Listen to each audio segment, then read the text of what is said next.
राम राम मंडळी, श्री स्वामी समर्थ। प्रथम स्वागत आहे तुमचं माझ्या यूट्यूब चॅनलवरती। आजचा दिवस तुम्हाला छान सुखाचा, समाधानाचा, आनंदात जाओ ही स्वामींचरणी प्रार्थना करते आणि आजच्या आपल्या एका नवीन व्हिडिओला सुरुवात करूया। पहा, जून महिन्याला सुरुवात झालेली आहे आणि जून महिना म्हटलं की पावसाला सुरुवात होते। हिंदू धर्मानुसार मराठी महिन्यामध्ये अनेक सण उत्सव हे जून महिन्यामध्ये किंवा ज्येष्ठ महिन्यात आला की स्त्रियांना वेध लागते, तो म्हणजे वटपौर्णिमेचा। आपल्या पतीच्या दीर्घ आयुष्यासाठी आणि अखंड सौभाग्यासाठी वटपौर्णिमेला हे आपल्या हिंदू धर्मामध्ये खूप अनन्यसाधारण महत्त्व असते। यंदाही वटपौर्णिमा जी आहे ना, ती 21 जूनला साजरी केली जाणार आहे। वटपौर्णिमेला वडसावित्री या नावाने देखील काही जाग्यावरती ओळखले जाते। या दिवशी स्त्रिया उपवास करतात, वडाच्या झाडाभोवती फेऱ्या मारून पतीच्या दीर्घ आयुष्यासाठी प्रार्थना करतात। 7 जन्म हाच नवरा किंवा हाच पती मिळू दे असे वचन देखील मागतात। वटपौर्णिमेच्या दिवशी वडाची पूजा केल्याने अखंड सौभाग्य, सहजीवनामध्ये अपार सुख आणि संपत्ती प्राप्त होते। त्यामुळे या दिवशी वटपौर्णिमेची व्रत ठेवून विधीपूर्वक पूजा केल्यास आयुष्य खूप जास्त भेटत असते पहा, आणि त्याचे फळ जे आहे ते सुद्धा आपल्याला अधिक प्रमाणात भेटत असते। वटवृक्षाच्या आयुष्य हे खूप जास्त असते पहा। त्याचप्रमाणे पतीचे आयुष्य देखील खूप मोठे असावे अशी वडाच्या झाडाची पूजा करण्यामागची धारणा असते। वटपौर्णिमेच्या दिवशी सर्व महिला स्त्रिया या खूप नटून थटून तयार होत असतात। आपल्याला कोणती साडी नेसायची आहे आणि कोणती साडी नेसायची नाही याबद्दल मी तुम्हाला माहिती सांगणार आहे। चुकूनही या 3 साड्या आपल्याला घालायच्या नाहीत पहा, आणि व्रताचे फळ देणाऱ्या साड्यांचे 5 शुभ रंग देखील मी तुमच्यासोबत आज शेअर करणार आहे। याविषयी मी संपूर्ण माहिती तुम्हाला देणार आहे, त्यामुळे व्हिडिओ स्किप न करता शेवटपर्यंत पहा आणि चॅनलवरती जर नवीन असाल तर चॅनलला सबस्क्राईब नक्की करा। तर पहा, पौराणिक कथेनुसार वटपौर्णिमेच्या दिवशी सावित्रीने यमराजाकडून तिच्या पतीचे म्हणजे सत्यवानाचे प्राण हे परत मिळवले होते। त्यामुळे दरवर्षी ज्येष्ठ महिन्याच्या शुक्ल पक्षातील पौर्णिमे तिथीला वटपौर्णिमेचे व्रत केले जाते। धार्मिक मान्यतानुसार वटपौर्णिमेचे व्रत केले जाते। धार्मिक मान्यतानुसार वडाच्या झाडामध्ये ब्रह्मा, विष्णू आणि महेश यांचा वास असतो। वडाच्या झाडाखाली सावित्रीने आपल्या पतीला पुन्हा जीवनदान दिले होते। वडाचे झाड धार्मिकरित्या जेवढे महत्त्वाचे आहे तितके शास्त्रीय दृष्टिकोनातून देखील ते वडाचे झाड हे महत्त्वाचे आहे पहा। वडाचे झाड 100 वर्षापेक्षा जास्त काळ जगते। त्यामुळे स्त्रिया वडाच्या झाडाला उदात किंवा पूजन केले जाते। जन्मोजन्मी हाच पती मिळावा आणि सौभाग्याचे संरक्षण व्हावे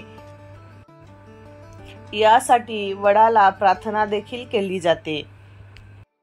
अशी प्रार्थना वटवृक्षाला या दिवशी केली जाते।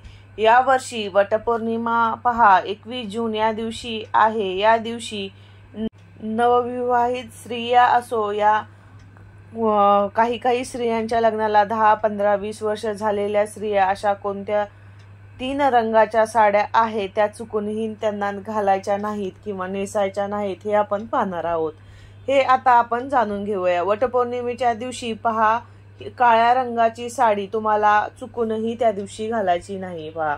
काळा रंग हा अशुभ मानला जातो किंवा समजला जातो। कोणतेही शुभ कार्यक्रमामध्ये काळ्या रंगाची साडी घातली जात नाही।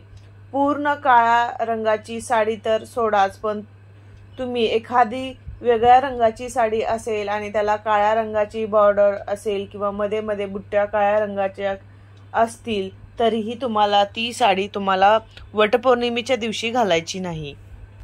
त्यानंतर दुसऱ्या रंगाची साडी म्हणजे जी वटपौर्णिमेच्या दिवशी तुम्हाला नेसायची नाही तो रंग म्हणजे पांढरा.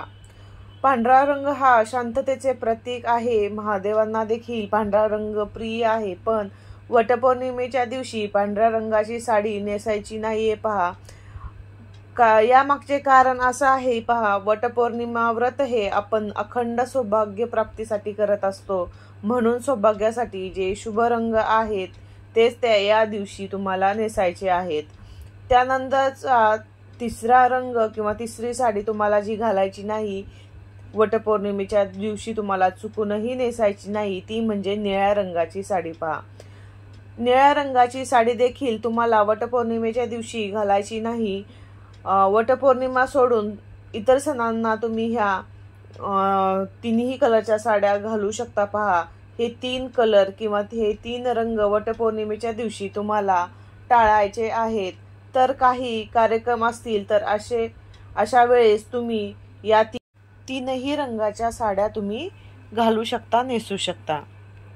तसं तर पहा, भगवान शंकरांना पांढरा रंग अतिशय प्रिय आहे किंवा तो अतिशय शुभ मानलेला गेलेला आहे. त्यामुळे मग श्रावणातील सोमवारची पूजा असेल किंवा महाशिवरात्री असेल, त्या दिवशी तुम्हाला आवर्जून पांढऱ्या रंगाची साडी नेसायची आहे, घालायची आहे. पण वटपौर्णिमेला वटसावित्रीच्या पूजेसाठी आपल्याला पांढरा रंग हा चालत नाही आणि याशिवाय काळा निळा रंग देखील पूजेसाठी शुभ मानला जात नाही, कारण यांचे नकारात्मक परिणाम हे आपल्या आयुष्यावर होत असतात.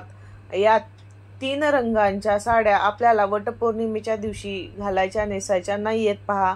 त्यासोबत आपण या रंगाच्या बांगड्या देखील हातामध्ये घालायच्या नाहीत. त्यानंतर सगळ्यात महत्त्वाचे म्हणजे वटपौर्णिमेच्या दिवशी पूजेसाठी तुम्हाला अशा कोणत्या शुभ रंगाच्या साड्या नेसायच्या आहेत, ज्या साड्या तुम्हाला तुमच्या व्रताचे संपूर्ण फळ मिळवून देतील. तुम्ही तुमच्या जवळची साडी नेसणार असाल किंवा तुम्ही एखादी नवीन साडी खरेदी करणार असाल तर या 5 शुभ रंगांपैकीच तुम्हाला एक साडी खरेदी करायची आहे आणि तीच तुम्हाला पूजेच्या वेळेस नेसायची आहे, घालायची आहे. आपल्या हिंदू धर्मामध्ये प्रत्येक रंगाचा वेगळा आणि अनन्यसाधारण असे महत्त्व आहे, कारण प्रत्येक रंग तुम्हाला वेगळी ऊर्जा ही प्रदान करत असतात. काही रंग सकारात्मक शुभदायी लहरी प्रदान करत असतात. काही जे रंग असतात ना ते अशुभ मानले जातात, नकारात्मकतेचे प्रतीक मानले जातात. पण आपल्या हिंदू धर्मामध्ये काही 4-5 रंग जे आहेत ते खूप शुभ मानलेले आहेत. प्रत्येक कार्यक्रमासाठी किंवा देवकार्यासाठी हे रंग वापरले जातात. त्यामधील पहिला रंग आहे तो म्हणजे हिरवा रंग. हिरवा रंग हा सौभाग्याचे प्रतीक मानले जातात. बघा, आपल्याकडे ज्या वेळेस लग्न वगैरे होत असतं, लग्नामध्ये हिरव्या रंगाचा चुडा हा भरला जातो. महिला लग्न झाल्यानंतर शक्यतो हिरव्या रंगाच्या बांगड्या हातामध्ये घालतात, कारण त्यामुळे आपल्या पतीचे आयुष्य वाढते असे हिंदू धर्म सांगते. त्याचबरोबर हिरवा रंग हा निसर्गाशी संबंधित आहे. शास्त्रातही हिरव्या रंगाला खूप महत्त्व आहे. तणावाच्या प्रसंगी हिरव्यागार झाडाकडे किंवा हिरव्यागार गवताकडे काही वेळ मनसोक्त पाहिल्याने सुद्धा मनशांती मिळत असते पहा. त्यामुळे हिरव्या रंगाला खूप अनन्यसाधारण महत्त्व आहे, हे तर आपल्याला माहितीच आहे. आपण देवीची ओटी भरताना पहा, आपण हिरव्याच रंगाचा ब्लाऊज पीस किंवा हिरव्या रंगाची साडी घेत असतो. यावरूनच तुम्हाला कळलं असेल की हिरव्या रंगाला किती महत्त्व आहे. तर बघा, तुमच्याकडे जर हिरव्या रंगाची साडी असेल तर तुम्हाला आवर्जून वटपौर्णिमेच्या दिवशी हिरव्या रंगाची साडी ही परिधान करायची आहे, नेसायची आहे. त्यानंतरचा दुसरा शुभ रंग आहे जो आपल्याला वटपौर्णिमेच्या दिवशी साडी नेसायची आहे, ती म्हणजे लाल रंगाची. आपल्या हिंदू धर्मामध्ये लाल रंगाला खूप शुभ मानले जाते. आपण रोज पूजा करत असताना कोणतीही पूजा करतो त्यावरती लाल रंगाचे वस्त्र टाकत असतो पहा, कारण लाल रंग हा देवांना त्याचबरोबर देवीला सुद्धा अत्यंत प्रिय आहे. त्याचबरोबर आपल्या सौभाग्यामध्ये पण सर्वात महत्त्वाची गोष्ट म्हणजे कुंकू आहे, ते पण लाल रंगाचे असते. कारण सौभाग्यामधील सर्वात महत्त्वाची गोष्ट म्हणजे हळदी कुंकू पहा. त्यामधील कुंकवाचा रंग हा लाल असतो, त्यामुळे लाल रंगाला खूप महत्त्व आहे. हा रंग उत्साह, सौभाग्य, उमंग, धैर्य आणि नवीन जीवनाचे प्रतीक मानला जातो. त्यामुळे जर शक्य असेल तर तुम्ही वटपौर्णिमेच्या दिवशी लाल रंगाची साडी नेसू शकता पहा. आणि त्यानंतरचा तिसरा शुभ रंग म्हणजे केशरी आहे. केशरी रंगाची साडी सुद्धा तुम्ही वटपौर्णिमेच्या दिवशी नेसू शकता पहा. कारण केशरी रंग हा ज्ञान, शुद्धता आणि सेवेचे प्रतीक आहे. छत्रपती शिवाजी महाराज सेनेचा ध्वज सुद्धा हा केशरी रंगाचा होता. कारण केशरी रंग शौर्य, बलिदान आणि वीरता यांचे प्रतीक आहे. तसेच केशरी रंग हा देवी शक्तीचे प्रतिनिधित्व करतो पहा. या रंगातून सकारात्मक ऊर्जा प्रभावित होत असते. त्यामुळे केशरी रंगाची साडी घातल्याने सुद्धा तुम्हाला एक नवीन प्रकारची ऊर्जा मिळत असते. त्यानंतरचा रंग म्हणजे पिवळा.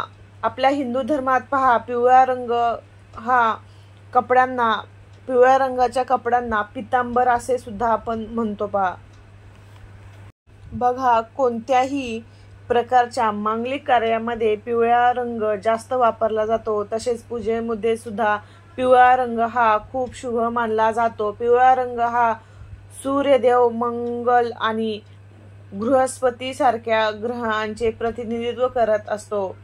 हे प्रकाश देखील दर्शवतो आणि पिवळा रंग परिधान केल्याने आपला गुरु हा बलवान होतो. तसेच सौभाग्यामधील दुसरी महत्त्वाची जी गोष्ट म्हणजे हळद आहे, तेवढंच महत्त्व आपल्या हिंदू धर्मामध्ये हे पिवळ्या रंगाला आहे. त्यामुळे पिवळा रंग हा सुद्धा खूप शुभ मानला जातो. त्यामुळे पिवळ्या रंगाची साडी सुद्धा तुम्ही वटपौर्णिमेच्या दिवशी घालू शकता. सर्व स्त्रियांचा आवडता रंग म्हणजे गुलाबी. जवळपास प्रत्येक स्त्रीकडे हा गुलाबी रंग आपल्याला पाहायला मिळतो. गुलाबी रंग हा प्रेमाचा रंग मानला जातो किंवा प्रेमाचे प्रतीक मानले जाते पहा. हा रंग हा आनंदाचे सुद्धा प्रतीक मानले जाते. गुलाबी रंग हा नेहमी स्त्रियांचा आकर्षित करत असतो. प्रत्येक स्त्रीला हा रंग आवडत असतो. तरी देखील प्रत्येक स्त्रीला गुलाबी रंग आवडतोच पहा. रंगाचे कपडे परिधान केल्यामुळे आपल्या मन सुद्धा खूप प्रसन्न होत असते आणि वेगळीच एनर्जी ही आपल्याला मिळत असते. त्यामुळे गुलाबी रंग सुख, समाधान देते आणि मन सुद्धा शांत राहते. त्यामुळे तुम्ही गुलाबी रंगाची साडी सुद्धा नेसू शकता. तर बघा, आपण जे 5 रंग मी तुम्हाला सांगितलेले आहे ते शुभ रंग आहेत आणि तेच तुम्हाला वटपौर्णिमेच्या दिवशी तुम्हाला घालायचे आहेत. त्यामुळे तुम्हाला तुमच्या व्रताचे संपूर्ण फलश्रुती मिळू शकते. त्याचसोबत अजून आपल्याला एका नियमाचे पालन करायचे आहे. तुम्ही जर घरची साडी घालणार असाल तर तुम्हाला एवढं आवर्जून लक्ष द्यायचं आहे की ती अशुभ प्रसंगी घातलेली नसावी किंवा ती मासिक धर्मामध्ये सुद्धा घातलेली साडी जर असेल तर ती साडी सुद्धा तुम्हाला वटपौर्णिमेला घालायची टाळायची आहे. त्याचबरोबर साडीवर मॅचिंगच्या बांगड्या तुम्ही घालणार असाल तर त्या बांगड्यांसोबत तुम्हाला काचेच्या हिरव्या रंगाच्या 2-2 का होईना बांगड्या ह्या आवर्जून घालायच्या आहेत. अशा पद्धतीने तुम्हाला जे मी सांगितलेलं आहे त्या शुभ रंगाच्या साडी आणि बांगड्या घालायच्या आहेत. व्हिडिओ जर आवडला असेल तर चॅनलला लाईक, शेअर आणि सबस्क्राईब नक्की करा. धन्यवाद.